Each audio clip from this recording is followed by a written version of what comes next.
सती मैया ने नहीं माना। सती मैया ने क्या कहा, ये कौन, ये भगवान है? बोले यदि ये भगवान है तो मैं भी इनकी परीक्षा लेने जाऊंगा। भोले बाबा से कहा, प्रभु जैसे आपने प्रणाम किया वैसे ही मैं पास से जाकर प्रणाम करना चाहती हूँ। भोले बाबा ने कहा, अच्छा प्रणाम, हाँ प्रणाम करूंगी बस। और सती गई, सीता का रूप बना लिया, नकली सीता, पहुंच गई राम जी के पास और राम जी से कह रही है। अब राम जी ने जैसे ही देखा, किसको, नकली सीता को, तो राम जी ने क्या कहा, अरे कहे ओ कहाँ गुण निधि ब्रस के तो विपिन अकेली फिरऊं के ही हेतु। राम जी समझ गए निर्जन वन में बिना भोले बाबा के सती मैया आप क्या कर रही हैं। सती ने कहा, रे राम राम, ये तो सच के भगवान है। दौड़ कर गई भोले बाबा के पास। भोले बाबा ने कहा, कहो कहां से आ रही हो? तब सती ने क्या कहा, झूठ बोल दिया। अरे कछुना परीक्षा लीन गोसाई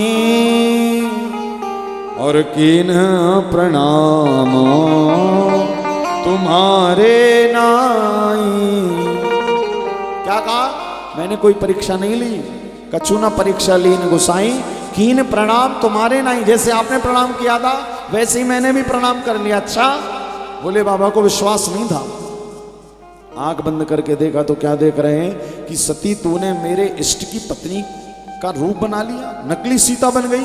भले तू नकली सीता बनी किंतु मेरे लिए आज से तू पत्नी नहीं, आज से मेरे अंदर तेरे लिए माँ का भाव जागृत हो गया।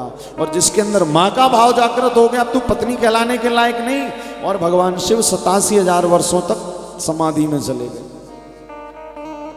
अब जब 87,000 वर्षों तक समाधि टूटी तो सती के पिता दक्ष ने यज्ञ की रचना की और सबको बुलाया, भोले बाबा को बुलाया नहीं। क्यों? क्योंकि दक्ष सबसे बड़ा दुश्मन समझते थे अपने जमाई भोले बाबा। क्यों समझते थे?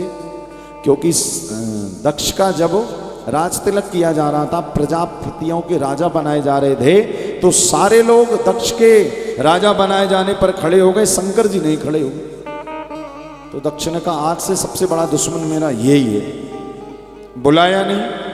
अब सती के ऊपर, कैलाश पर्वत के ऊपर से विमान निकल रहे थे, हवाई जहाज। अच्छा देखिए, जो सती की बाकी की बहनें थी ना, वो चाहती तो कोई और रास्ते से चली जाती, किंतु नहीं, ऊपर से ही जा रही। और सती से कह रही, तुझे बुलाया नहीं पिताजी ने? पड़ोस वाले के यहाँ यदि शादी का कार्ड आ जाए और उसको पता लग जाए मेरे पड़ोसी के यहाँ नहीं आया, तो वो जानबूझकर 7 बजे शाम को पूछेगा, भैया चल नहीं रहे शादी में? तो वो कहेगा, बाबरे तुझे पता है कि मेरे को कार्ड नहीं, उसके बाद भी मेरे से पूछ रहा है? तो वो कहेगा, हाँ भैया हमारे पास कार्ड। अच्छा तुम्हें कार्ड नहीं आया? नहीं नहीं, कार्ड पता नहीं, शायद भूल गए हो। तो सती बैठी बेचारी शांत है, किंतु ऊपर से जो बहनें निकल रही उन्होंने छेड़ दिया, पिताजी ने तुझे बुलाया नहीं यज्ञ में, देख हमें तो बुलाया, हम तो जा रहे हैं। सती को दुख हुआ, बताओ, अरे राम राम, मेरे पिता ने मुझे नहीं बुलाया। तो अब जना अपनी चतुर्बुद्धि का उपयोग कर रही है, किसके सामने? अपने पति शिव के सामने। ये नहीं कह रही कि आप, मेरे पिता ने यज्ञ की रचना की है। क्या कह रही है? आपके ससुर जी ने यज्ञ की रचना की है, चलेंगे नहीं? भोले बाबा कह रहे हैं, सती मैं सब समझ रहा हूं। भगवान ने यहां पर, शिव ने सती से कहा, देवी 3 जगहों पर बिना बुलाए जाना चाहिए। कहां कहां? पिता के घर, मित्र के घर और भगवान के घर। किंतु जब इन तीनों जगहों पर किसी भी प्रकार का विरोध है तो फिर बिना बुलाए नहीं जाना चाहिए, अपमान भी हो सकता है। तो सती ने भगवान शिव की बात नहीं मानी और बिना बुलाए चली गई। और बिना बुलाए गई तो दक्ष शिव को अपना बैरी मानते हैं। पहुंची सती, जाकर देखा कि सबका स्थान है, भोले बाबा का कोई स्थान नहीं। जलते हुए हवन कुंड में, जो हवन कुंड जल रहा था, जलते हुए हवन कुंड में सती ने अपने प्राणों की आहुति दे दी। और जब आहुति दी तो कुछ समय के लिए राम जी सामने आ गए और राम जी ने कहा, क्या कुछ मांग लो मरते मरते वर? बोले एक वरदान दे देना। क्या? बोले सती के बाद जो दूसरा जन्म मिले तो मुझे पति के रूप में भोले बाबा ही देना। राम जी ने कहा तथास्तु। पिता के रूप में कहा ये दक्ष चलेगा। बोले इसी दक्ष के चक्कर में ही तो सब हुआ है। यदि इसकी बेटी ना बनती तो आज मैं भी इतनी चतुर ना होती। और याद रखिएगा, चतुराई से कभी कोई परमात्मा को प्राप्त नहीं कर सकता। गोस्वामी जी ने इसी कारण लिखा है, भगवान को पाने के लिए चतुराई छोड़कर जो भजन करता है उसी को भगवान मिलते हैं।